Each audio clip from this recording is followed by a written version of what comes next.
This is BBC News from London. Buckingham Palace has announced the death of Her Majesty Queen Elizabeth II. Good day, everyone. We're coming on the air with some sad breaking news. Queen Elizabeth II, Britain's longest reigning monarch, has died at the age of 96. Queen Elizabeth, who was once Queen Regnant of 32 sovereign states during her lifetime and 15 at present time, had died, and a dark cloud had descended on the people who mourn the loss of Her Majesty. After the death of the longest reigning monarch, the British economy faces huge uncertainty. What's going to happen now that the Queen is no more, you ask? We will figure this out together with you. Elizabeth II, or Elizabeth Alexandra Mary, was the Queen of the United Kingdom and other Commonwealth realms from the 6th of February 1952 until her death in 2022. Her reign of 70 years and 214 days is the longest of any British monarch, the longest recorded of any female head of state in history, and the second longest verified reign of any monarch in history.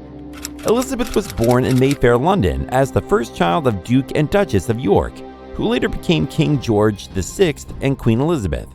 Her father acceded to the throne in 1936 upon the abdication of his brother, King Edward VIII, making Elizabeth the heir presumptive. Imagine waking up one day and being declared queen. Looks like something out of a movie, doesn't it? She was educated privately at home and began to undertake public duties during the Second World War, serving in the Auxiliary Territorial Service. In November 1947, she married Philip Mountbatten, a former prince of Greece and Denmark, and their marriage lasted 73 years until his death in April 2021. They had 4 children: Charles, Anne, Andrew, and Edward. When her father died in February 1952, Elizabeth, then 25 years old, became queen of 7 independent Commonwealth countries: the United Kingdom, Canada, Australia, New Zealand, South Africa, Pakistan, Sri Lanka, as well as head of the Commonwealth. Elizabeth reigned as a constitutional monarch through major political changes, such as the Troubles in Northern Ireland, devolution in the United Kingdom, and dissolution of the British Empire into the Independent Association of the Commonwealth, the decolonization of Africa, and the United Kingdom's accession into the European communities and withdrawal from the European Union. What happens now that Her Majesty is dead? The death of Queen Elizabeth has stilled the business of state in Britain at a time when the government, Bank of England, and companies are battling to contain inflation and mitigate a deep economic crisis.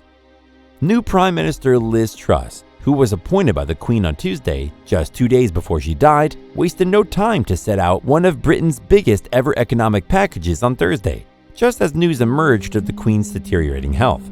But since then, a period of national mourning has been declared that will run until the funeral, with parliamentary business suspended for 13 days, and the Bank of England delaying a critical interest rate decision by a week.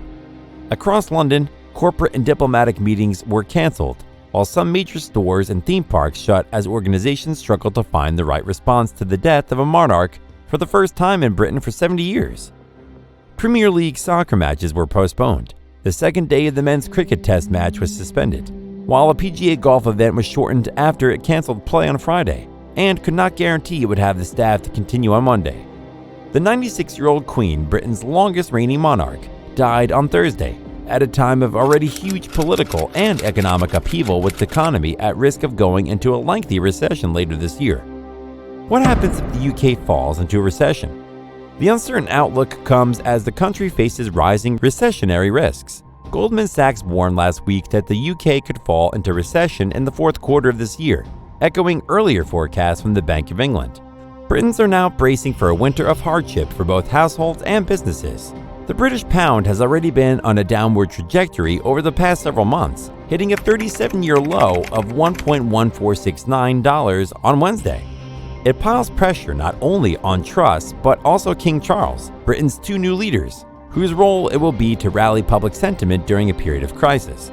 The pair are set to meet later Friday in London. The monarchy also faces ongoing criticism for being outdated and absorbing public finances. Indeed, the cost and ceremony of the Queen's funeral will not be lost on the country in the grips of a cost of living crisis. King Charles has already got plans. We'll see them over the coming months and certainly years to slim down the royal family. Andrew Roberts, a historian and professor at King's College London, told CNBC Friday, "We are facing a massive cost of living crisis in the UK. Obviously, And what people want to see is the royal family reflecting that, he said, adding that there may be fewer royals participating in high-profile events going forward. Truss on Thursday called on Britain to come together as a people and support its new head of state.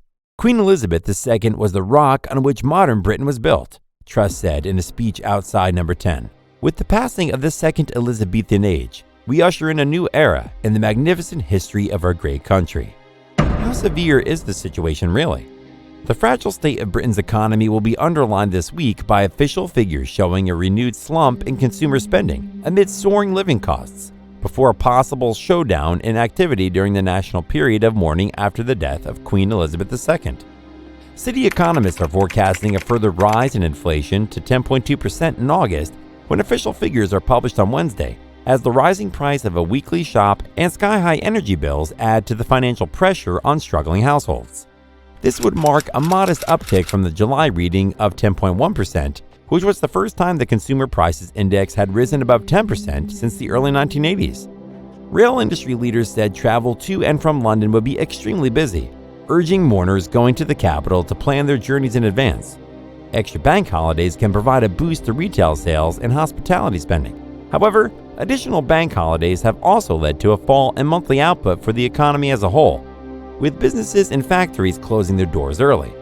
Simon French, chief economist at the city broker Panmure Gordon, said one-off bank holidays in 2002, 2012, and earlier this year had lowered economic output by at least £2 billion.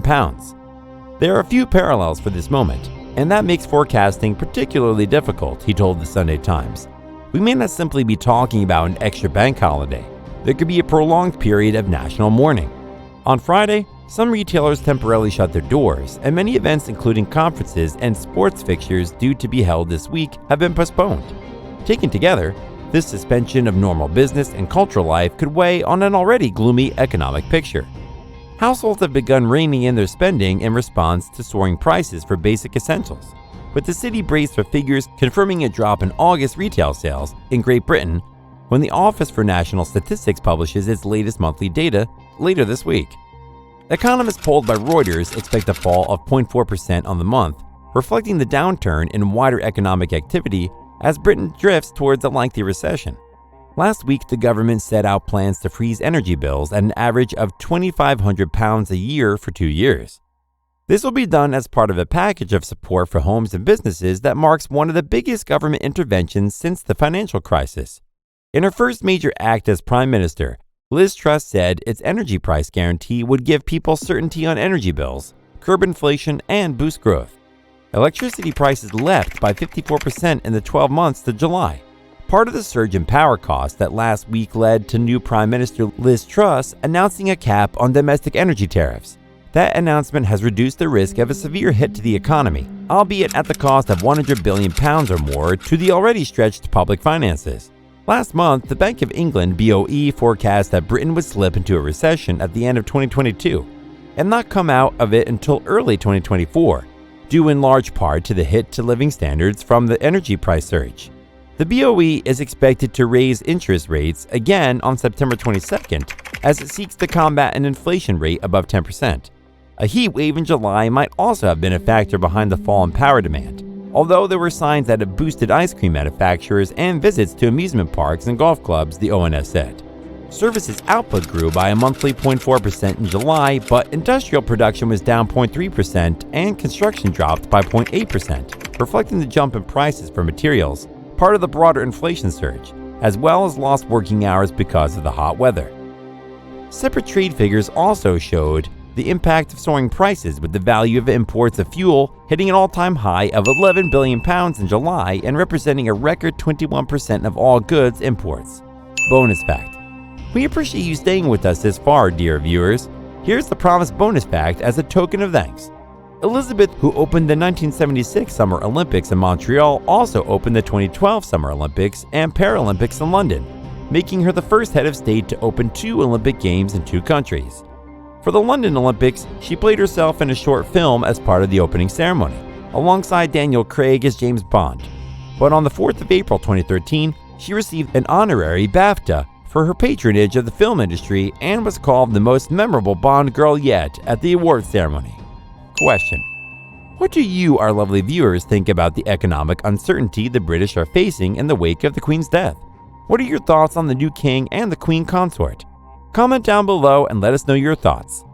If you enjoyed the content, uplift the channel by hitting like, subscribe, and ring the YouTube bell to meet us again in the next video. Until next time.